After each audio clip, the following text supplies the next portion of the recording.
पाहताय महाराष्ट्रातील सर्वात जलद news network Maharashtra police news 24। Karmala तालुक्यातील कामोणे गावातील कुकडी कालवा बाधित शेतकरी आता आक्रमक झाले आहेत।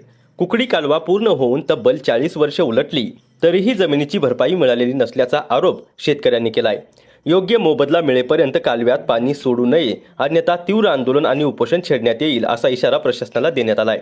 शेतकऱ्यांचे म्हणणे आहे की 4 वर्षापूर्वी भूसंपादनासाठी आवश्यक सर्व कागदपत्रांची पूर्तता करूनही थेट खरेदी निधी अर्थात भूसंपादन भरपाई अद्याप मिळाली नाही। या प्रकरणी गौतम चंद्रसेन शिंदे, दादा शिंदे, राजेंद्र शिंदे, चंद्रसेन शिंदे, प्रकाश खराडे यांच्यासह इतर शेतकऱ्यांनी कार्यकारी अभियंता, कोकडी वितरण बांधकाम विभाग, कर्जत जिल्हा, अहिल्यानगर यांच्याकडे लेखी निवेदन सादर केले आहे। वारंवार अर्ज आणि निवेदने देऊनही प्रशासन कोणतीही कारवाई करत नसल्याचा आरोप शेतकऱ्यांनी केलाय। तसेच पाटबंधारे विभाग आणि वन विभागाकडून उडवाउडवीची उत्तरे मिळत असल्याचेही त्यांनी म्हटले आहे।